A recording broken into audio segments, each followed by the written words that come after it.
coming to these conferences for 5 years, and I've had different groups of guys come with me. And the most important thing out of all of it is to see guys grow and go from where they've been to where they need to become in their walk with God. I think this is probably the 4th or 5th conference that I have attended, and each year more and more of our men have come. What brought me here was to be inspired by other men, just get some ideas about other men in the faith. I came to the Iron Sharpens Iron Conference for the first time last year. I was blown away. I thought it was just an absolutely magnificent conference because I was just really invigorated and really inspired. I came to this men's conference today to just get filled with the Word and to love on other brothers here.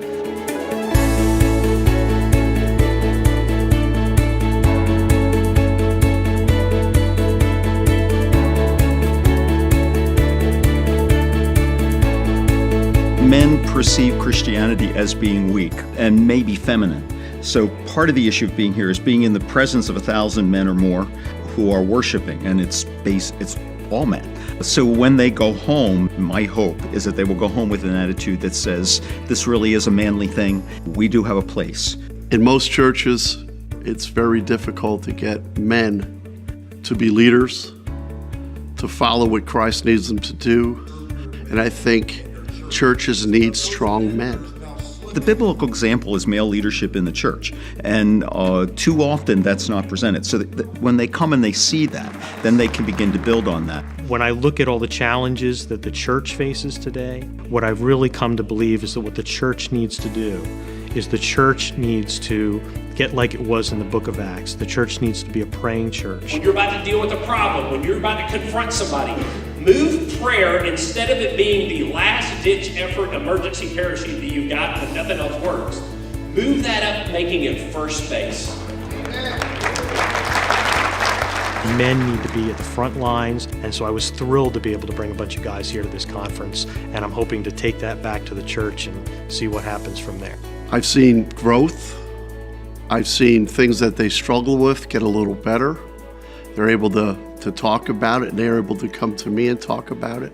It's a beautiful thing because guys like to keep everything inside like all men do. And I think it's important that we have a way to get out of that and just talk about it. It is my personal commitment to be here. The men need to have their pastors say, I'm coming too. Having the commitment of the men of my church behind me to support me empowers my ministry. I think that pastors who come will go home feeling that same strength. It's important for my son and I to be together for this. We unfortunately, so many things in life, all the activities that we do tend to send a family in different directions, and it's great to have an activity like this, an event like this that's God-honoring, it's educational to us, it's uplifting to us, but we can actually be involved in it together. Even more than Sunday service, I just like to get out and be challenged and hear what other men have to say and worship with them. And I wanted my son Jackson to experience that. I think it's going pretty good. I went to the youth pastor talk earlier, and that was pretty interesting. Many a times I've seen guys that I've come with break down in tears and grow, and just the transformation's awesome. There's no embarrassment, there's no shame in it, because we're all here for some reason. And we all have things in our lives that we need to deal with to get closer to our walk with God. That's what Iron Sharpens Iron means to me and to the guys that come with me. I've learned so much by being here. It's just this whole day has been full of so much joy and love and just peace.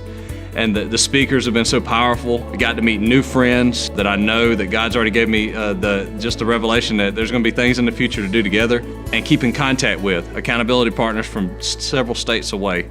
All of a sudden I realize I'm getting fed. And I realize that my men are watching me be fed. There is a joy to watch the expression on men's faces when I'm sitting there taking notes and they're saying, look, our pastor's being fed.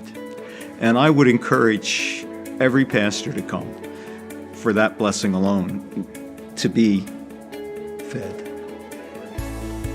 This conference is powerful. It's just so full of joy. When you get this many people together From the time the AM service this morning when worship started, you can just feel the Spirit in the room. So yes, definitely, I say fill churches all over our nation and all over the world with this right here, and we'll see revival.